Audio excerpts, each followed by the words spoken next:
Bonjour à tous, dans Classe Affaires, nous recevons dans chaque épisode un grand acteur du monde du tourisme afin d'évoquer avec lui ou avec elle les grands enjeux du secteur. Dans cet épisode, c'est avec elle évidemment, vous allez découvrir Valérie Bonnède, l'ascension d'une femme devenue présidente.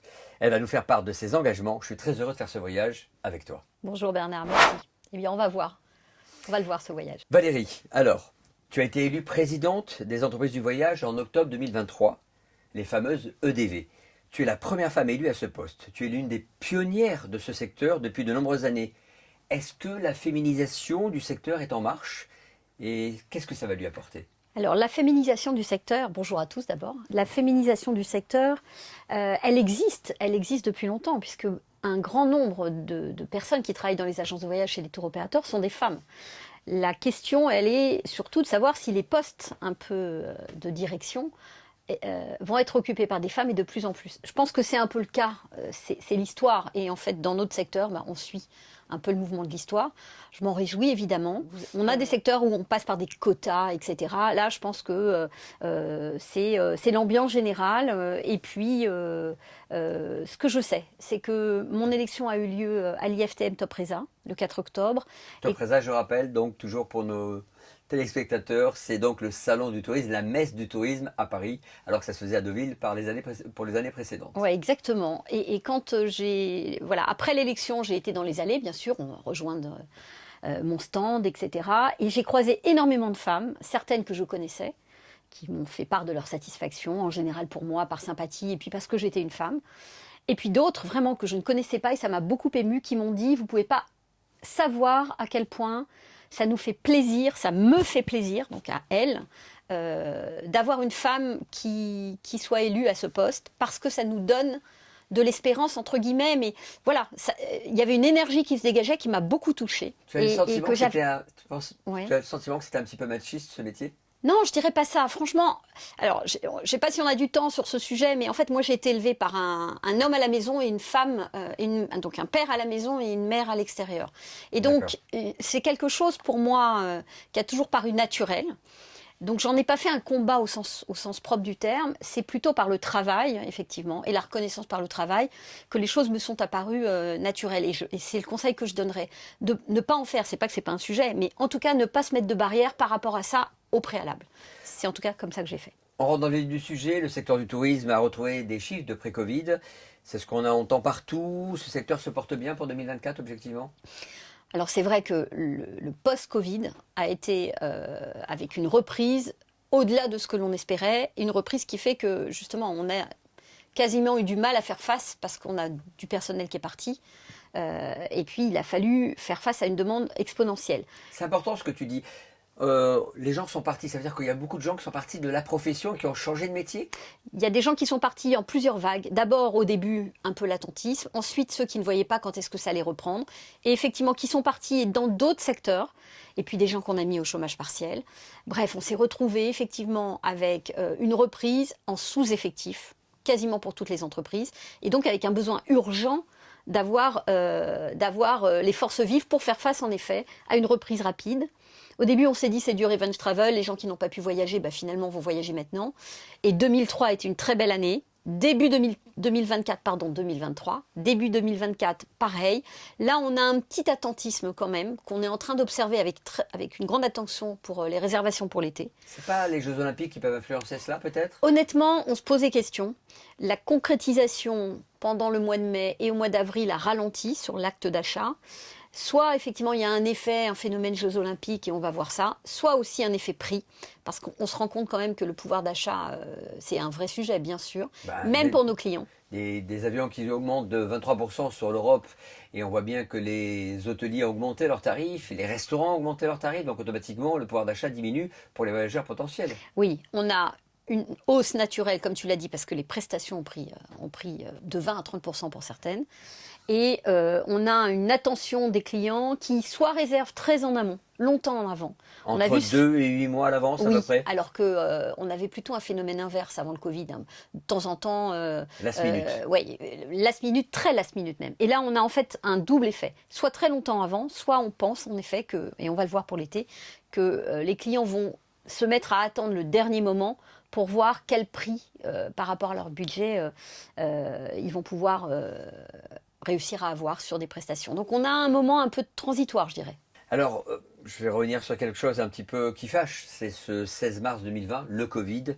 Comment les EDV ont géré cette situation de crise inédite et quel impact ça a eu sur la profession? Bah, évidemment, on a C'était tous dur, non? été... Oui, on a eu des moments, quand j'y repense, que je ferme les yeux, je me dis, on dirait une histoire, enfin, c'est une épopée. C'est un Une tsunami épopée qui commence, professionnel. ouais, c'est une vague énorme. Évidemment, EDV, on est un syndicat professionnel, on doit apporter du service à nos adhérents. On est habitué à parfois travailler dans l'urgence, mais parce qu'il y a des événements qui arrivent dans la vie du voyage. Mais là, d'abord une sidération, comme tout le monde. Ensuite, un mode, évidemment, tout de suite, comment on va résister. Enfin, on sait tout à fait, quand je dis on, je pense l'équipe, mais Jean-Pierre Masse et moi-même, puisqu'on était là aux commandes, lui président, Oui, moi parce qu'à l'époque, secrétaire tu étais secrétaire général, général, oui. voilà. Là, on se dit, qu'est-ce qu'on va faire, comment on gère les choses. On a beaucoup, beaucoup travaillé avec le CETO, et on s'est dit, il faut absolument trouver quelque chose qui va éviter, en fait, le raz-de-marée de fermeture totale. Puisque tu le sais, tu interviens dans les règlements, entre guillemets, de litige, souvent pour des clients. Quand on n'a pas fourni la prestation, il faut la rembourser, quel que soit le sujet. Donc là, on était dans l'incapacité. Il faut sauver les entreprises, donc éviter le coût financier d'un remboursement global de tous les clients au même moment. Là, on a travaillé sur l'avoir. En effet, on a réussi à faire Décret. que les clients effectivement puissent attendre pour être remboursés, disposer d'un avoir et qu'ils l'utiliseront sur les 18 mois qui allaient venir. Ça nous a donné tout de suite de la respiration et surtout ça a calmé un petit peu une angoisse hyper importante qu'on ressentait nous vraiment au téléphone, des chefs d'entreprise que j'avais depuis des années sur des conseils que je sentais vraiment extrêmement angoissée avec les équipes derrière. Voilà. Donc nous, on a dû gérer notre angoisse et ensuite la tête froide pour savoir comment avancer. On doit beaucoup à Édouard Philippe qui a quand même pris un risque en tant que Premier ministre de pouvoir donner de sauver un petit peu ce métier. Édouard Philippe, le gouvernement, le ministre de l'économie, Bruno Le Maire, le président de la République et derrière Jean-Baptiste Lemoyne bien sûr. Ouais. Et donc un travail, on va dire, avec eux au jour le jour, avec des réunions tous les jours pour savoir où on en était.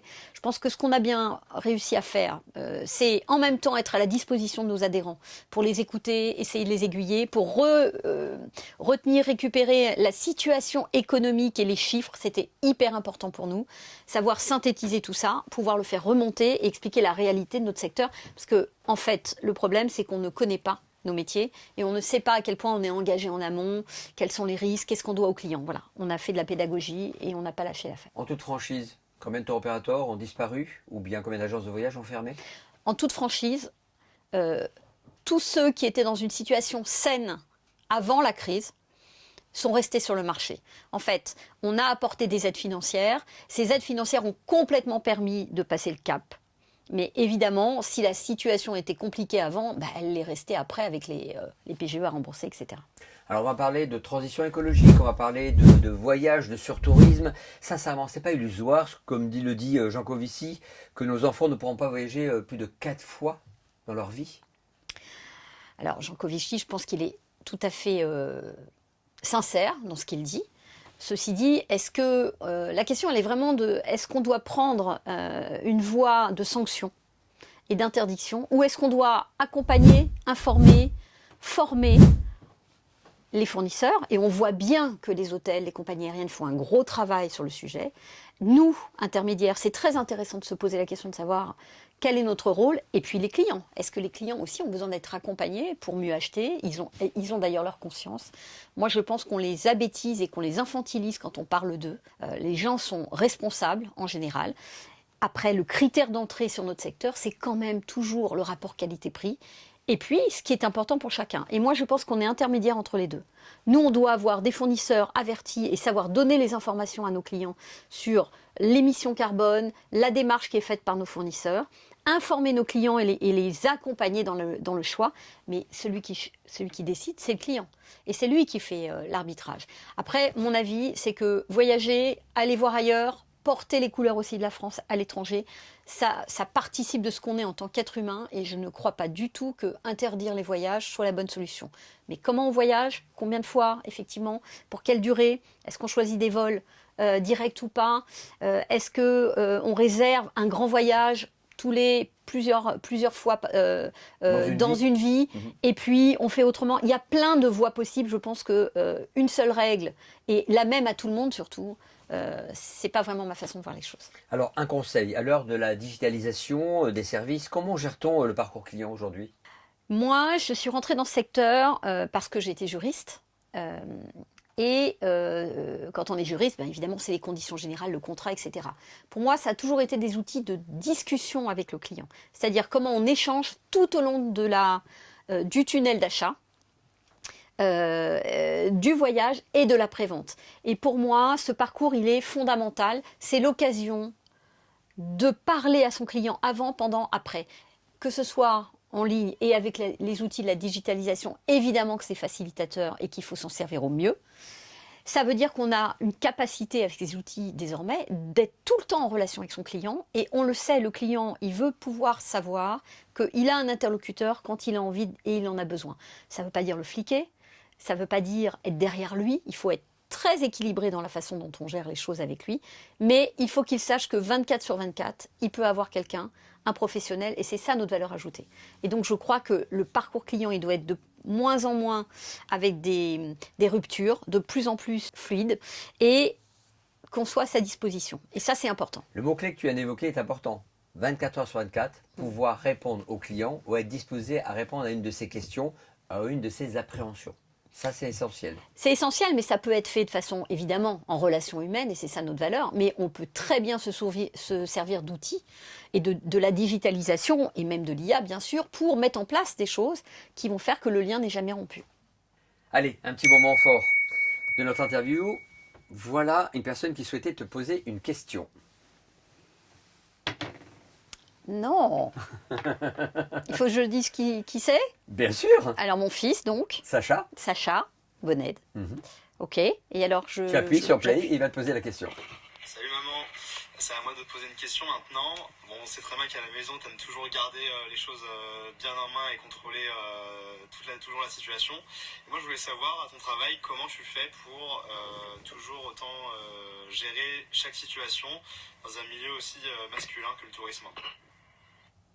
Je te sens très ému. Ah oui, alors je m'attendais pas du tout effectivement à avoir une surprise, en plus que mon fils me pose une question sur cet angle-là. Mais quand même, il en a profité quand même pour dire que j'étais contrôle fric à la maison. Mon équipe est mixte en fait. Et mes élus sont principalement des hommes, effectivement. Et le monde dans lequel j'ai évolué est principalement un monde masculin. Il y a de plus en plus de femmes quand même. Et j'essaie de m'appuyer en fait pour que tout ça soit fluide sur les compétences et sur les personnalités d'hommes plutôt avec un peu de féminin et de femmes avec un peu de masculinité. Donc en gros, je fais mon mélange à moi. Ok, j'ai vu les yeux de la maman avec qui pétillent. Oui, je suis une vraie maman, entre guillemets. Voilà, j'ai 2 enfants, je peux le dire au passage. Un garçon, voilà, Sacha, et une fille, Laura. Ton fils voudrait travailler dans le même secteur que toi, évidemment, parce qu'il a été baigné dans cet environnement. Non, alors d'abord, quand on leur demandait à mes enfants ce que je faisais depuis 20 ans, ils répondaient que je travaillais dans une agence de voyage. Donc j'ai eu beau leur expliquer d'abord tous les postes et puis que c'était pas, mais voilà. Donc là, je pense qu'ils ont compris tous les deux, mais non, ils travaillent pas dans le voyage, mais ils croisent. En tout cas, lui, il peut croiser un peu ce secteur, mais il est dans le web marketing, la stratégie digitale. Qu'est-ce que tu dis aux jeunes justement qui aimeraient travailler dans le voyage, mais qui se posent des questions sur leur avenir par rapport à la rémunération, par rapport à l'image qu'ils ont, agence de voyage, compagnie aérienne? Pour eux, ça s'arrête là, quoi.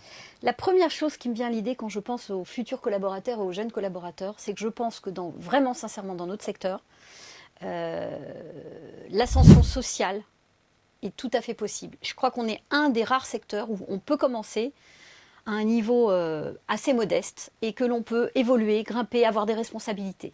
Donc ça, je pense qu'il y a peu de secteurs comme ça. Je pense qu'il y a la restauration chez nous. Sinon, vous avez beaucoup de secteurs où on a besoin de compétences au départ intellectuelles importantes. Donc ça, c'est une chose. Ensuite, je pense que l'attractivité de notre secteur, il faut savoir la mettre en avant, non pas sur les valeurs précédentes qui étaient... on entendait beaucoup les jeunes dire « je veux voyager, j'ai envie de voyager, etc. » Certes, bien sûr. Mais je pense qu'il y a des compétences managériales, une somme de responsabilités à différents niveaux, le rapport avec les gens, le fait d'avoir à être très agile, très souple, s'adapter. Et puis, on est dans un des premiers secteurs qui a été digitalisé. Le e-commerce a été porté au début du e-commerce par le secteur et le monde du tourisme et du voyage. Donc, je pense qu'on a vraiment beaucoup de choses qui peuvent rendre attractifs nos métiers. Et puis, des chefs d'entreprise qui s'interrogent aujourd'hui beaucoup. Comment engager les équipes dans l'avenir et dans l'intérêt de l'entreprise, comment chacun y trouve son compte. Donc je pense qu'il y a un vrai sujet d'image de notre secteur et à nous de le rendre encore plus attractif. Tu parlais des salaires, bien sûr il y a un sujet sur les salaires, mais pas que. C'est important le mot happiness chez les jeunes dans le travail. Oui, le bien-être Ils est ont important. besoin de ça. Et peut-être que c'est le Covid qui a modifié les choses. Oui, je ne sais pas, mais c'est vraiment quelque chose d'important. Être bien de toute façon dans son job, ça transpire entre guillemets à l'extérieur. Le client le ressent, l'écosystème le ressent. Et puis, on peut faire très bien quand on est bien. Donc, à nous, encore une fois, à nous, un syndicat professionnel qui regroupe des entreprises et des chefs d'entreprise, c'est un sujet particulièrement important. Et toi, tu voulais faire quoi quand tu étais jeune? Moi, je voulais être danseuse. C'est vrai? Classique. Oui, j'ai fait pas mal, un petit parcours là-dessus, puis voilà, ça s'est Tu arrêté. avais une vraie vocation, Oui, une très véritable jeune. envie? De 4 ans à 12 ans, j'ai Pensé qu'à ça. C'était exactement ce qui avait marqué sur mes bulletins scolaires. Ne pense qu'à la danse. Et comment cette transition s'est faite? Non, alors on n'est pas passé de l'un à l'autre. Oui, bien sûr. Après, j'ai fait du droit, voilà. Et, À 13 ans? non, plus tard. Non, j'ai fait du droit et on dit que le droit mène à tout. Ben voilà, je me suis intéressée en fait aux aspects contractuels, à l'aspect juridique, et c'est par cette voie que je suis arrivée dans le tourisme par hasard, et j'ai un attachement effectivement très fort au secteur. Tu étais secrétaire générale des EDV et maintenant tu en es la présidente. Qu'est-ce que ça change vraiment? Dis-moi ça, cache s'il te plaît. Ça change beaucoup de choses. Ça change beaucoup de choses, d'abord parce que j'étais un sparring partner pour le président précédent, les présidents précédents, avec lesquels on discutait beaucoup. Et puis, au final, c'est pas moi qui prenais les décisions, on va dire, de stratégie. J'apportais des choses. Aujourd'hui, j'ai un conseil d'administration sur lequel je m'appuie vraiment. Combien de femmes, combien d'hommes? 4 femmes et le reste d'hommes. Mais sur les présidences de région, j'ai plus de femmes que d'hommes. Donc voilà, les choses évoluent. Après, ça dépend des personnalités, mais elles sont très diverses et c'est très agréable de travailler avec eux.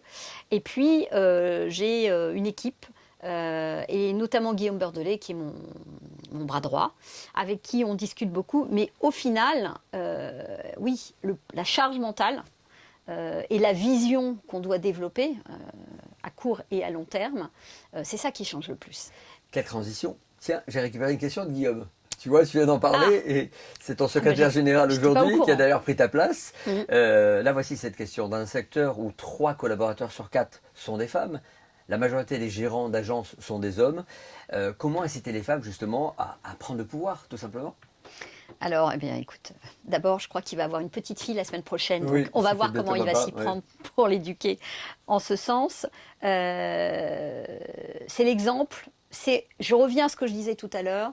Ne pas se mettre de barrières a priori. Les barrières, elles vont arriver à un moment donné. Je pense que vraiment, la force du travail est très importante. Montrer et l'enthousiasme et faire ce que l'on aime.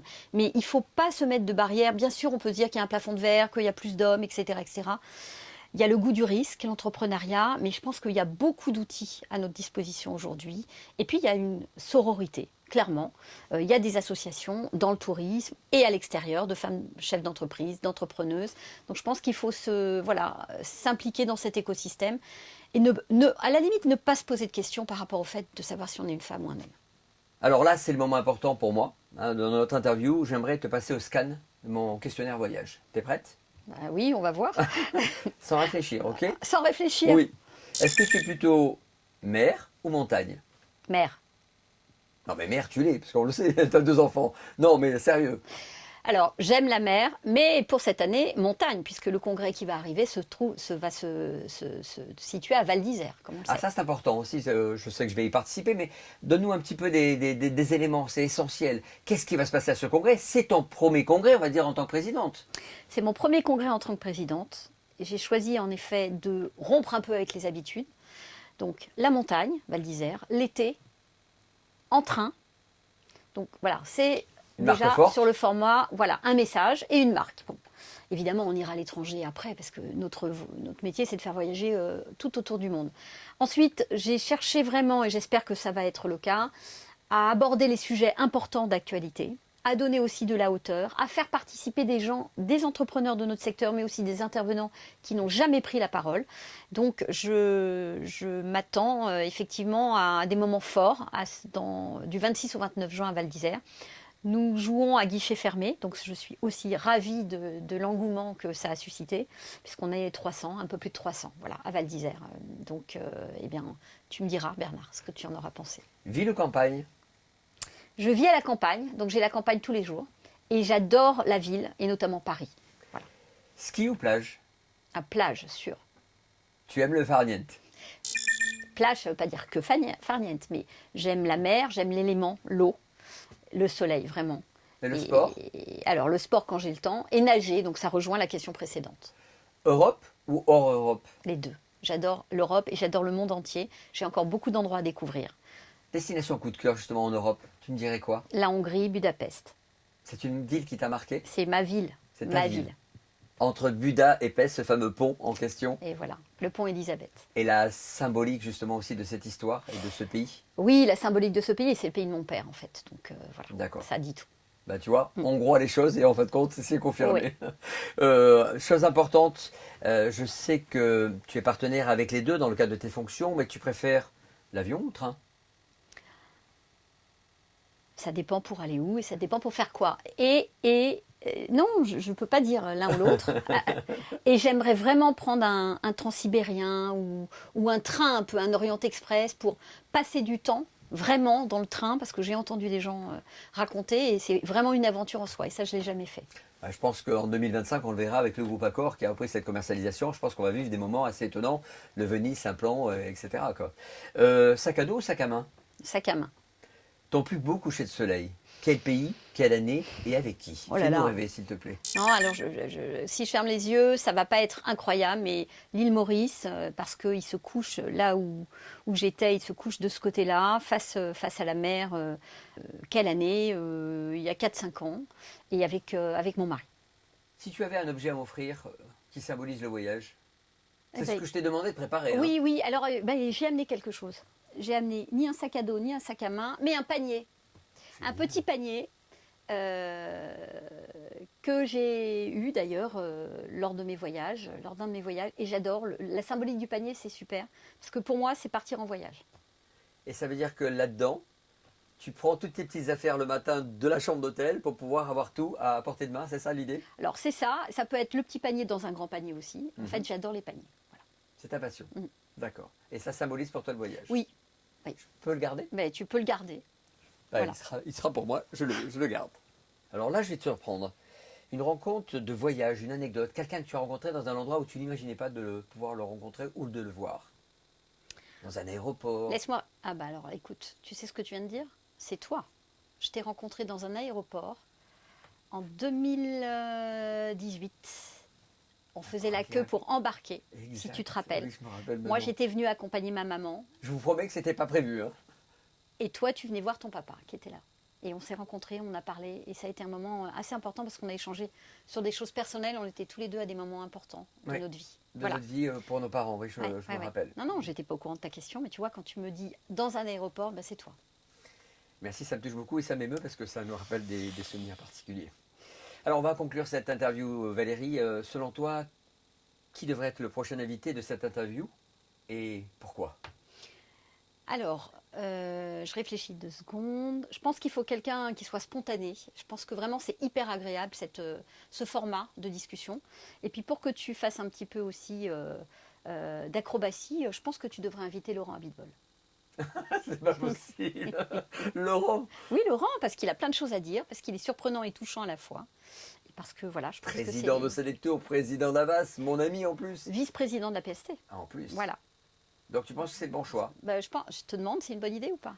C'est une super idée, mais bon, je ne voudrais pas qu'elle soit initiée par moi, donc ça me touche que tu l'évoques, parce que ça, on n'avait pas évoqué ensemble. Eh ben non, on n'a rien préparé. Donc, Bon, Laurent, si tu nous entends, merci Valérie. merci et à toi, Bernard. Et on se retrouve pour un prochain Classe Affaires.